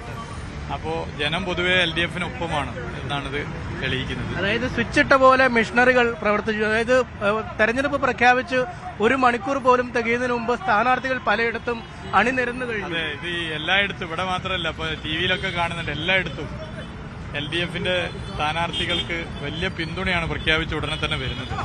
അത് വലിയൊരു ട്രെൻഡാണ് കാണുന്നത്, വലിയ ട്രെൻഡാണ്. ഈ കഴിഞ്ഞ തവണ വലിയ ഭൂരിപക്ഷത്തിനാണ് താങ്കൾ വിജയിച്ചത്. പക്ഷേ ഇടതുപക്ഷത്തിന് അനുകൂലമായ വലിയ തരംഗം കഴിഞ്ഞ വട്ടം ഉണ്ടായിരുന്നു. ആദ്യമായിട്ടാണ് 2ാം വട്ടം ഒരു സർക്കാരിനെ തുടർച്ചയായി ഭരിക്കാൻ കേരള ജനത അനുവദിക്കുന്നത്. ഇത്തവണയിലേക്ക് പോകുമ്പോൾ എന്താണ് മാറ്റം? 2016-ൽ നിന്ന് 2021-ലെത്തിയപ്പോൾ ഏകദേശം 1.5% വോട്ട് വിഹിതമാണ് LDF-ന് കേരളത്തിൽ വർദ്ധിച്ചത്. സീറ്റ് 8 കൂടി. എന്നാൽ ബേപ്പൂരിൽ 1.5% 5% വോട്ട് വീതം വർദ്ധിച്ചത്. 44% ഉണ്ടായത് 49%. അപ്പോൾ പൊതുവെ കൂടുതൽ ഇടതുപക്ഷത്തോടൊപ്പം ബേപ്പൂര് അടുത്തു എന്നാണ് കഴിഞ്ഞ തെരഞ്ഞെടുപ്പിൽ. അന്ന് 82,000 വോട്ട് കിട്ടി. സർവകാല റെക്കോർഡ് ഭൂരിപക്ഷവും 82,000 വോട്ടുമാണ് കിട്ടിയത്. ഇത്തവണ അതിനേക്കാൾ കൂടും. 82,000-ത്തേക്കാൾ വോട്ട് LDF-ന് കിട്ടും. അതാണ് അതിന്റെ പൊതുവെ ട്രെൻഡ് കാണുന്നത്. ഈ താങ്കൾ കേവലം ഒരു MLA മാത്രമായിരുന്നില്ല, കേരളത്തിലെ ഏറ്റവും പ്രധാനപ്പെട്ട 2 വകുപ്പുകളുടെ ചുമതല വഹിച്ച മന്ത്രി കൂടിയായിരുന്നു. അതിലെല്ലാ കാലത്തും വിമർശനങ്ങളും ഒക്കെ വരുന്ന ഒരു വകുപ്പായിരുന്നു പൊതുമരാമത്ത്. 100 പാലങ്ങളാണ് ഈ കാലാവധിക്കുള്ളിൽ പൂർത്തിയാക്കിയത്. ഇപ്പോൾ പെരുമ്പളം പാലമൊക്കെ കാണാൻ ആളുകൾ പോയിക്കൊണ്ടിരിക്കുകയാണ്. അത് പല കാലങ്ങളിലൂടെ സഞ്ചരിച്ചാണ് വന്നെങ്കിലും ഒരു വലിയ ഒരു മനോഭാവം മാറ്റമുണ്ടായിട്ടില്ലേ നമ്മുടെ ഈ വികസന സങ്കല്പങ്ങളിലെ? 100 അല്ല 200 പാലം പറഞ്ഞത് പറയുന്ന. അപ്പോ അതൊരു ടീം വർക്കിന്റെ വിജയമാണ്. കേരളത്തിലെ പശ്ചാത്തല വികസന മേഖലയിൽ ഒരു LDF മാജിക്കാണ് പൊതുവെ കാണാൻ പറ്റുന്നത്. അതായത് ഒരു 30 കൊല്ലം അപ്പുറത്തേക്ക് വരേണ്ട പാലവും കെട്ടിടവും റോഡൊക്കെ ഇപ്പോൾ ഈ 10 കൊല്ലത്തിനിടയിൽ വന്നു എന്നുള്ളതാണ്. അത് കിഫ്ബി എന്ന സംവിധാനത്തിലൂടെ അതിന്റെ ഫണ്ട് കണ്ടെത്തി ഇതിനുവേണ്ടി ചെലവഴിക്കാൻ തയ്യാറായി എന്നുള്ളതാണ്. അത് വലിയ മാറ്റമാണ്, വലിയ വിജയമാണ്, വലിയ ചേഞ്ചാണ്. ഒരു LDF മാജിക്കാണ് കേരളത്തിൽ. ജനങ്ങൾ മനസ്സിലാക്കുന്നു. ഒരു പുതിയ പാലത്തിലൂടെ സഞ്ചരിക്കുന്ന ഒരു മനുഷ്യന് തീർച്ചയായും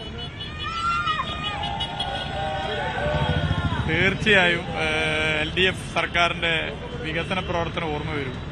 ഓരോ പാലത്തിലൂടെ ഓരോ റോഡിലൂടെയും പോകുന്നവർ യഥാർത്ഥത്തിൽ LDFന് വോട്ട് ചെയ്യണം എന്ന് ഉറപ്പിക്കും.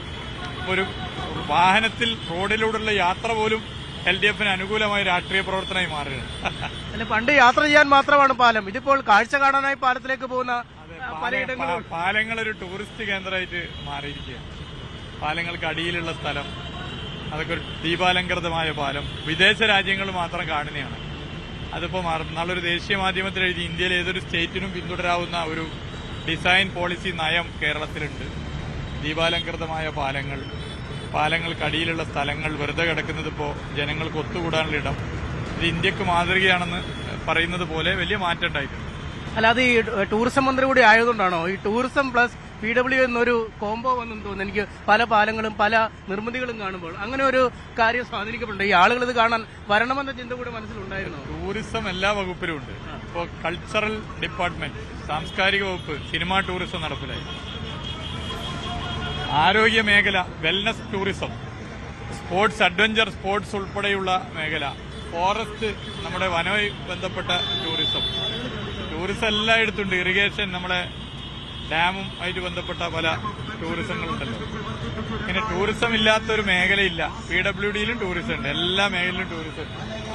കേരളത്തിന്റെ ഭാവിയും ടൂറിസമാണ്. ലോകത്ത് പല രാജ്യങ്ങളും അഭിവൃദ്ധിപ്പെട്ടത് ടൂറിസത്തിലൂടെയാണ്. കേരളത്തിനൊരു ടൂറിസ്റ്റ് സ്റ്റേറ്റ് ആവാനുള്ള എല്ലാ സാധ്യതയുണ്ട്. അത് പരമാവധി ഉപയോഗിക്കപ്പോൾ വലിയ വരുമാനം കിട്ടി. കേരളം കണ്ട ഏറ്റവും വലിയ റെക്കോർഡ് സഞ്ചാരികൾ വന്നു. ഇതൊക്കെ ഒരു ചേഞ്ചാണ്. അത് ഇനിയും LDF ഭരണം തുടർന്നാൽ ഗുണകരമാകുമെന്ന് ജനം മനസ്സിലാക്കുന്നുണ്ട്. ഇനിയിപ്പോ ബേപ്പൂരിലേക്ക് വന്നാൽ നഗരത്തിലുള്ള ഒരു മണ്ഡലമാണ്, പക്ഷേ തീരപ്രദേശത്തുള്ള അതിന്റെ എല്ലാ പൾസും ഉള്ള സ്ഥലമാണ്. ഒരുപാട് വികസന സാധ്യതകൾ ബേപ്പൂരിനെ കാത്തിരിക്കുന്നുണ്ടല്ലേ? ഈ തുറമുഖമടക്കമുള്ള കാര്യങ്ങൾ, ഒരുപാട് വികസന പ്രവർത്തനം ഈ 10 വർഷത്തിനിടയിൽ നടന്നു. ഈ 5 വർഷം ഒട്ടേറെ വികസന മുന്നേറ്റങ്ങൾ ഉണ്ടായി. അതിന്റെ തുടങ്ങിവെച്ച ഒരുപാട് പദ്ധതികളുണ്ട്. ഇപ്പൊ ചെറുവണ്ണൂർ പാലം പൂർത്തീകരിക്കാനായി. ചെറുവണ്ണൂർ പാലത്തിന്റെ പ്രവൃത്തി കഴിഞ്ഞാൽ അരീക്കാട് പാലത്തിന്റെ പ്രവൃത്തി ആരംഭിക്കും. എക്സ്ട്രാഡോസ് പാലം കരുവന്തുരുത്തി മുതൽ BC റോഡ് വരെ, ബേപ്പൂർ വരെയുള്ള എക്സ്ട്രാഡോസ് പാലം, പിന്നെ ഒരുപാട് മറ്റ് പദ്ധതികളുണ്ട്. ഇതൊക്കെ യാഥാർത്ഥ്യമാകാൻ വേണ്ടി പോവുകയാണ്, തുടങ്ങിയിരിക്കുകയാണ്. അപ്പൊ പൂർത്തീകരിച്ചതും തുടങ്ങി വെച്ചതുമായ പദ്ധതികളുണ്ട്. അത് ജനങ്ങൾക്ക് അറിയാം. എന്തായാലും 2ാം തവണ അദ്ദേഹത്തിന് അവസരം നൽകും. വലിയ ഭൂരിപക്ഷത്തിൽ LDF സ്ഥാനാർത്ഥി ബേപ്പൂരിൽ ജയിക്കും. ഒരുപാട് വികസന സാധ്യതകൾ അവശേഷിക്കുന്ന ഒരു മണ്ഡലമാണ്. ഇനിയും ഒരുപാട് പദ്ധതികൾ ടൂറിസം മേഖലയിലും വികസന രംഗത്തുമൊക്കെയായി കൊണ്ടുവരേണ്ടതുണ്ട്. എന്തായാലും അതിനൊരു അവസരം നൽകും. വലിയ ആവേശമാണ് ആദ്യ ദിനം തന്നെ വോട്ടർമാരിൽ നിന്നും അല്ലെങ്കിൽ മുന്നണി അണികളിൽ നിന്നും മന്ത്രി PM മുഹമ്മദ് റിയാസിന് ഇടത് സ്ഥാനാർത്ഥിക്ക് ലഭിച്ചുകൊണ്ടിരിക്കുന്നത്. മുഹമ്മദ് റിയാസാണ് MS സനീഷ് കുമാറിനൊപ്പം ചേർന്നത്. ഇതിനിടെ ജനക്ഷേമ പ്രവർത്തനങ്ങൾ മികച്ച രീതിയിൽ പൂർത്തിയാക്കിയ സർക്കാരിനുള്ള ജനപിന്തുണയാകും തെരഞ്ഞെടുപ്പിൽ ഉണ്ടാവുക എന്ന് മന്ത്രിയും മാനന്തവാടിയിലെ സ്ഥാനാർത്ഥിയുമായ OR കേളു വയനാട് ദുരന്തത്തിലെ അതിജീവനവും ടൂറിസം രംഗത്തെ നേട്ടങ്ങളും തുരങ്കപാത യാഥാർത്ഥ്യമാകുന്നതുമെല്ലാം തെരഞ്ഞെടുപ്പിൽ പ്രതിഫലിക്കുമെന്നും OR കേളു പറഞ്ഞു. 2024 വലിയ ദുരന്തത്തെ എങ്ങനെയാണ് ലോകത്തിന്റെ മുമ്പിൽ മാനേജ് ചെയ്തു എന്നുള്ളത് ജനങ്ങൾ എല്ലാവരും മനസ്സിലാക്കിയിട്ടുണ്ട്. രണ്ടാമത്തെ പ്രധാനപ്പെട്ട കാര്യം വയനാട്ടിലേക്കുള്ള പകൽപാത, തുരങ്കപാത ഒരു പ്രധാനപ്പെട്ട ഒരു വികസന പ്രക്രിയയാണ്. അതോടൊപ്പം തന്നെ വയനാട് ജില്ലയിലെ നേരത്തെ സ്ഥാനാർത്ഥികളെ പ്രഖ്യാപിക്കാൻ കഴിഞ്ഞത് LDFന്റെ കെട്ടുറപ്പാണ് വ്യക്തമാക്കിയതെന്ന് CPM നേതാവ് MV ജയരാജൻ. സ്ഥാനാർത്ഥികളെ നേരത്തെ പ്രഖ്യാപിക്കുമെന്നത് പറഞ്ഞ കോൺഗ്രസ് നേതാക്കൾ ഡൽഹിയിൽ പിണങ്ങിപ്പിരിഞ്ഞു. അതിലൊരാൾ പൊട്ടിക്കരഞ്ഞു. ഇതാണ് മണിശങ്കർ അയ്യർ പറഞ്ഞ കോൺഗ്രസ് എന്നും MV ജയരാജൻ പരിഹസിച്ചു.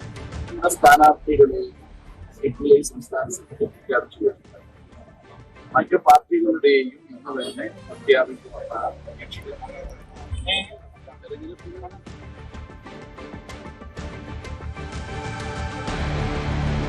പ്രചരണത്തിന് ദിവസം കുറഞ്ഞത് വെല്ലുവിളിയാകില്ല എന്ന് BJP നേതാവ് K. സുരേന്ദ്രൻ. കഴിഞ്ഞ തവണത്തെ രാഷ്ട്രീയ സാഹചര്യമല്ല ഇപ്പോൾ. വികസനം മുൻനിർത്തിയാണ് വോട്ട് തേടുന്നത്. എല്ലാ തയ്യാറെടുപ്പുകളും പൂർത്തിയായെന്നും K. സുരേന്ദ്രൻ പറഞ്ഞു.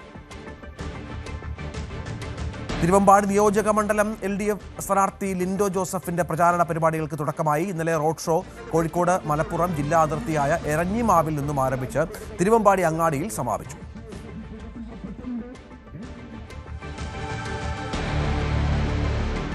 മുണ്ടക്കൈ ചൂരൽമല ഉരുൾപൊട്ടൽ ദുരിതബാധിതർക്ക് കോൺഗ്രസ് വിഭാവനം ചെയ്ത ഭവന പദ്ധതി അനിശ്ചിതത്വത്തിൽ. തറക്കല്ലിട്ട് ആഴ്ചകൾ പിന്നിട്ടിട്ടും നിർമ്മാണ പ്രവർത്തനങ്ങൾ തുടങ്ങാത്തത് പുനരധിവാസം കാത്തിരിക്കുന്ന കുടുംബങ്ങളിൽ വലിയ ആശങ്ക സൃഷ്ടിക്കുകയാണ്. 6 മാസത്തിനുള്ളിൽ വീട് കൈമാറുമെന്ന വാഗ്ദാനം വെറും പ്രഖ്യാപനമായി അവശേഷിക്കുമോ എന്ന ചോദ്യമാണ് ഇപ്പോൾ ഉയരുന്നത്. ഇപ്പോൾ നിൽക്കുന്നത് മുണ്ടക്കൈ ചൂരൽമല ദുരന്തബാധിതർക്ക് കോൺഗ്രസ് വിഭാവനം ചെയ്ത വീടുകൾ നിർമ്മിക്കേണ്ട ഭൂമിയിലാണ്. ഏകദേശം ഒരു 5 ഏക്കറോളം വരുന്ന ഒരു ഭൂമിയാണ് ഇവിടെയുള്ളത്. ഇവിടെ ആദ്യഘട്ടത്തിൽ 50ഓളം വീടുകൾ നിർമ്മിക്കുമെന്നാണ് കോൺഗ്രസ് പറഞ്ഞത്. അതിൻ്റെ മുന്നോടിയായി തന്നെ ഇതിനുള്ളൊരു തറക്കല്ലിടൽ 2026 ഫെബ്രുവരി 26-ാം തീയതി മുൻ MP-യും ഇപ്പോഴത്തെ ലോക്സഭാ പ്രതിപക്ഷ നേതാവുമായ രാഹുൽ ഗാന്ധിയും ഇപ്പോഴത്തെ MP-യായ പ്രിയങ്ക ഗാന്ധിയും ആണ് ഇവിടെ വന്ന് അത് തറക്കല്ലിട്ടത്. അതോടൊപ്പം തന്നെ കോൺഗ്രസിൻ്റെ സംസ്ഥാന നേതാക്കളും അതുപോലെ തന്നെ ദേശീയ നേതാക്കളും ഒക്കെ ഇവിടെ എത്തിയിരുന്നു. അന്ന് പറഞ്ഞിരുന്നത് ഈ വീട് 6 മാസത്തിനുള്ളിൽ 50ഓളം ആളുകൾക്ക് ഇവിടെ വീട് നിർമ്മിച്ച് നൽകുമെന്നായിരുന്നു പറഞ്ഞിരുന്നത്. അതുപോലെ തന്നെ ഈ തറക്കല്ലിട്ടതിൻ്റെ പിറ്റേ ദിവസം മുതൽ ഇവിടെ പണി ആരംഭിക്കും എന്ന് പറഞ്ഞിരുന്നു. എന്നാൽ ഇപ്പോഴത്തെ ഒരു അവസ്ഥ എന്ന് വെച്ചാൽ അന്ന് നമ്മൾ എങ്ങനെ കണ്ടോ അതുപോലെ തന്നെയാണ്. ഏതാണ്ട് 5 ഏക്കറോളം സ്ഥലം ആണ് ഇവിടെ വരുന്നത്. ഇവിടെയാണ് ആദ്യഘട്ടത്തിൽ വീട് നിർമ്മിക്കുന്നു പറഞ്ഞത്. 50 വീടുകളാണ് ആദ്യഘട്ടത്തിൽ നിർമ്മിച്ച് 6 മാസത്തിനുള്ളിൽ ഗുണഭോക്താക്കൾക്ക് നൽകുക എന്നായിരുന്നു പറഞ്ഞിരുന്നത്. പക്ഷേ ഇതുവരെ അതിൻ്റെ ഒരു പണിയും തുടങ്ങിയിട്ടില്ല എന്നുള്ളതാണ് ഇപ്പോൾ നമുക്ക് അറിയിക്കേണ്ടത്. കാരണം ഇതോടൊപ്പം തന്നെ നമുക്കറിയാം സർക്കാരിൻ്റെ വീടുകൾ ഏകദേശം 178ഓളം വീടുകൾ സർക്കാർ കൊടുത്തു. അതുപോലെ തന്നെ ലീഗിൻ്റെ വീടുകളും ഏതാണ്ട് 50-നടുത്ത് വീടുകൾ കൈമാറി കഴിഞ്ഞു. ബാക്കി വീടുകൾക്കുള്ള പണികൾ നടക്കുകയാണ്. സർക്കാരിൻ്റെതും ഏതാണ്ട് 100-300ഓളം വീടുകൾ ഇനിയും നിർമ്മിക്കേണ്ടതുണ്ട്. അതിൻ്റെയും പണി ദ്രുതഗതിയിൽ നടക്കുമ്പോഴും ഇവിടെ യാതൊരു തരത്തിലുള്ള ജോലിയും ആരംഭിച്ചിട്ടില്ല എന്നുള്ളതാണ്. ഇപ്പോൾ നമുക്ക് അവിടെ കാണാൻ കുറച്ച് മെറ്റലും മണലും ഒക്കെ ഇറക്കിയിട്ടുണ്ട്. ഇതെല്ലാം ആ ഉദ്ഘാടന ദിവസങ്ങളിൽ ഇവിടെ ഉണ്ടായിരുന്ന സാധനങ്ങളാണ്. അല്ലാതെ അന്ന് തറക്കല്ലിട്ടു എന്നുള്ള ഇതല്ലാതെ മറ്റ് പണികളൊന്നും തുടങ്ങിയിട്ടില്ല. എന്നാൽ നമ്മൾ അന്വേഷിച്ചപ്പോൾ കുറേ പേപ്പർ വർക്കുകൾ നടക്കാനുണ്ട്. അതെല്ലാം കഴിഞ്ഞതിന് ശേഷം തുടങ്ങുമെന്നൊക്കെയാണ് പറയുന്നത്. പക്ഷേ 6 മാസം കൊണ്ട് വീട് പൂർത്തിയാക്കി ഗുണഭോക്താക്കൾക്ക് നൽകും എന്നുള്ള ഒരു ഉറപ്പായിരുന്നു പറഞ്ഞിരുന്നത്.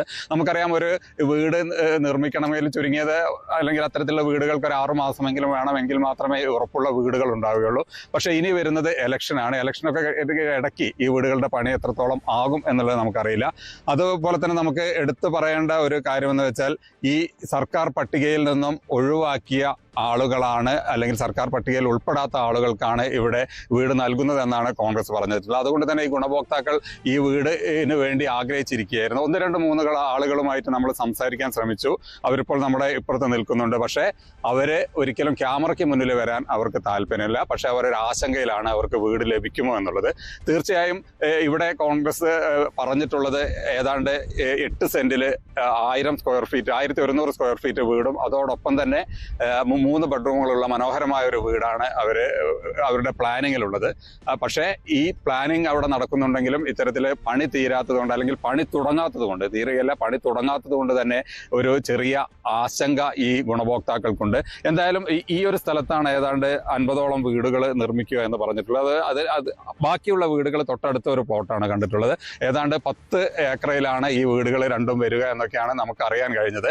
എന്തായാലും ഈ വീടുകൾ അല്ലെങ്കിൽ ഇത്തരത്തിലുള്ള വീടുകൾ കൊടുക്കാമെന്നുള്ള ഒരു വാഗ്ദാനം പറയുമ്പോൾ തന്നെ ഈ ഗുണഭോക്താക്കൾ അത് ലഭിക്കാനും എത്രയും പെട്ടെന്ന് അവർക്ക് അതിലേക്ക് കയറിക്കൂടാനുമുള്ള ഒരു ആഗ്രഹങ്ങളൊക്കെ അവർക്കുണ്ട്. ഒരുപാട് വിമർശനങ്ങൾ വന്നതുകൊണ്ടായിരിക്കാം ഇന്ന് ചെറിയ രീതിയിൽ ഒരു പണി നടക്കുന്നുണ്ട് ഇവിടെ. കാരണം ഇവിടെ അതിർത്തികൾ നിർണ്ണയിച്ച് അവിടെ ഒരു മറവ് കെട്ടുന്നതിന് വേണ്ടിയാണ് അതിർത്തിയുള്ള കാലുകളെല്ലാം ഇന്ന് തൊട്ട് ഇവിടെ കുഴിച്ചിടുന്നുണ്ട്. ഒരു പക്ഷേ ഇത് പണിയുടെ ഒരു തുടക്കമാണെന്ന് നമുക്ക് വിശ്വസിക്കാം. എന്തായാലും ഈ ഗുണഭോക്താക്കൾ കാത്തിരിക്കുന്ന ഈ വീട് കോൺഗ്രസ് നൽകുമെന്ന് തന്നെയാണ് നമ്മളും വിശ്വസിക്കുന്നത്. എത്രയും പെട്ടെന്ന് ആ വീടുകളുടെ പണികൾ തീർത്ത് അവർക്ക് അത് നൽകണമെന്ന് തന്നെയാണ് നമ്മളുടെ ആവശ്യം. കുന്നമ്പറ്റയിൽ നിന്നും ജയരാജ് ബത്തേരി, ന്യൂസ് 18 വയനാട്. തിരുവനന്തപുരം കവടിയാർ കൊട്ടാരത്തിൽ നിന്നും അമൂല്യ ആഭരണങ്ങൾ നഷ്ടപ്പെട്ട സംഭവത്തിൽ പോലീസ് അന്വേഷണം ഊർജിതം. കൊട്ടാരത്തിലെ ജീവനക്കാർ പോലീസ് നിരീക്ഷണത്തിലാണ്. സന്ദർശകരുടെ വിശദാംശങ്ങൾ പോലീസ് ശേഖരിച്ചു തുടങ്ങി. കഴിഞ്ഞ വർഷം നവംബറിൽ നടന്ന മോഷണമായതിനാൽ ശാസ്ത്രീയ തെളിവുകൾ കണ്ടെത്തുന്നത് പോലീസിന് വലിയ വെല്ലുവിളിയാണ്.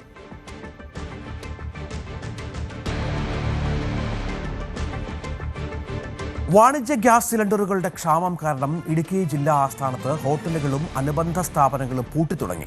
നിലവിലെ സാഹചര്യത്തിൽ പ്രതിസന്ധി രൂക്ഷമാകുമെന്നാണ് വ്യാപാരികൾ പറയുന്നത്. അതേസമയം ഗാർഹിക സിലിണ്ടറുകളുടെ വിതരണത്തിൽ തടസ്സമില്ലെന്നാണ് ഗ്യാസ് ഏജൻസികൾ വ്യക്തമാക്കുന്നത്. ഇടുക്കി ജില്ലാ ആസ്ഥാന മേഖലയിലെ വാണിജ്യ LPG സിലിണ്ടറുകളുടെ ക്ഷാമം ഹോട്ടൽ മേഖലയെ ഗുരുതരമായി ബാധിച്ചു. സിലിണ്ടറുകൾ ലഭിക്കാത്തത് പല ഹോട്ടലുകൾക്കും ചെറിയ ചായക്കടകൾക്ക് പോലും തിരിച്ചടിയായി. ഗ്യാസ് കിട്ടുന്നില്ലായിരുന്നു. കത്തിച്ച് ഇന്ന് വരെ ഒഴിക്കാനുള്ള ഗ്യാസ് ഉള്ളായിരുന്നു. എന്നിട്ട് കൊണ്ട് കട അടയ്ക്കുകയാണ്. ഈ ഗ്യാസ് കിട്ടിയ കൊമേഴ്സ് കിട്ടി കഴിഞ്ഞാൽ തുറക്കും. 5 സ്റ്റാഫുകളുണ്ട്. അവരുടെ കാര്യം അവതാളത്തിലാണ്. ജില്ലാ ആസ്ഥാനത്ത് പൈനാവ്, ചെറുതോണി, തടിയമ്പാട്, കരിമ്പൻ തുടങ്ങിയ പ്രധാന കേന്ദ്രങ്ങളിൽ പൊതുജനങ്ങൾക്ക് ഭക്ഷണം കിട്ടാതായി. പ്രദേശങ്ങളിലെ ഹോട്ടലുകൾ അടച്ചുപൂട്ടിക്കഴിഞ്ഞു. ഗ്യാസ് കിട്ടാനില്ല, ചെറിയൂറ്റി വെക്കത്തില്ല, വീടുകളിൽ പോലും കിട്ടാനില്ല, വിറക് കത്തിക്കാൻ മാർഗമില്ല. ഈ ഗ്യാസൊക്കെ ഇറങ്ങിയോണ്ടല്ലോ എല്ലാവരും അടുപ്പും വിറകും എല്ലാം കളഞ്ഞത്. ഇപ്പൊ അത് കിട്ടാനില്ല, വിറക് കത്തിക്കാൻ മാർഗമില്ല, വിറക് കിട്ടാനില്ല.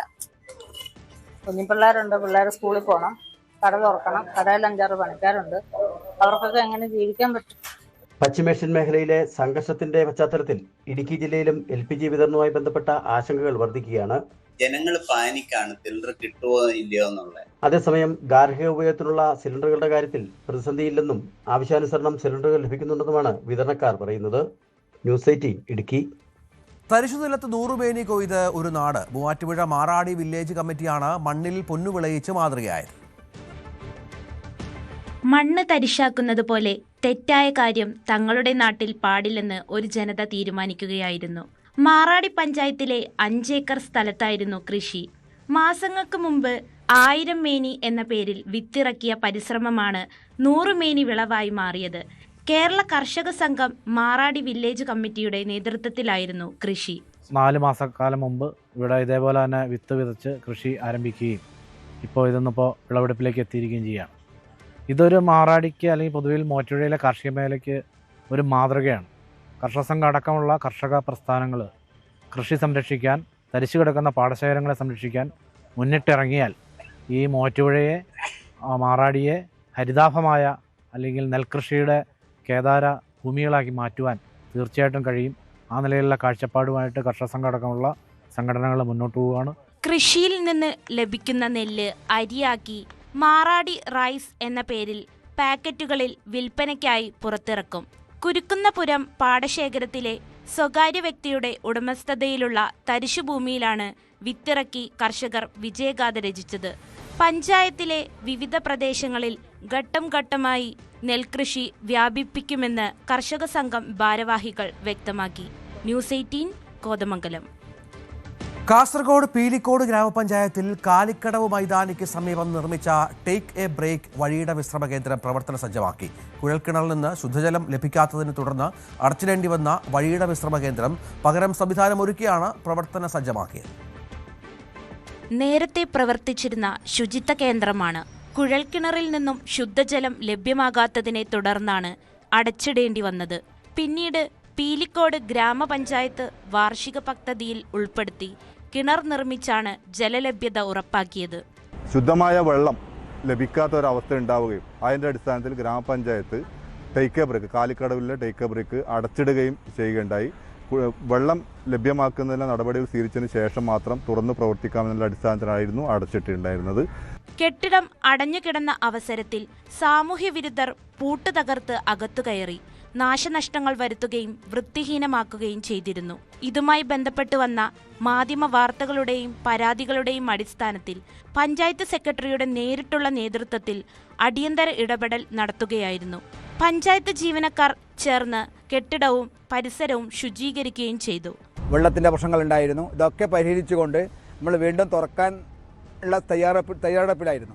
ഈ ജനങ്ങൾ കാലിക്കളിൽ വരുന്ന മുഴുവൻ ആൾക്കും പ്രാഥമിക സൗകര്യങ്ങൾ നിർവഹിക്കാൻ ആവശ്യമായ സൗകര്യം ഇന്നതിൻ്റെ അകത്തുണ്ട്. ഇനി നമുക്ക് ഏറ്റവും നല്ല രീതിയിൽ ഇത് കൊണ്ടുപോകാൻ പറ്റും. വിശ്രമ കേന്ദ്രത്തിന്റെ ദൈനംദിന പ്രവർത്തനങ്ങൾക്കും ശുചിത്വം ഉറപ്പുവരുത്തുന്നതിനുമായി പ്രത്യേക ജീവനക്കാരനെ പഞ്ചായത്ത് നിയമിച്ചിട്ടുണ്ട്. യാത്രക്കാർക്കും നാട്ടുകാർക്കും ഒരുപോലെ പ്രയോജനകരമായ ഈ കേന്ദ്രം പൂർണ്ണതോതിൽ പ്രവർത്തനം തുടങ്ങിയതോടെ പ്രദേശത്തെ പ്രധാനപ്പെട്ട ഒരു പരാതിക്കാണ് പരിഹാരമായിരിക്കുന്നത്. ന്യൂസ് 18 പീലിക്കോട്. രാവിലെ പൂർത്തിയാവുകയാണ്. എല്ലാ പ്രേക്ഷകർക്കും നല്ല ഒരു ദിവസം ആശംസിക്കുന്നു.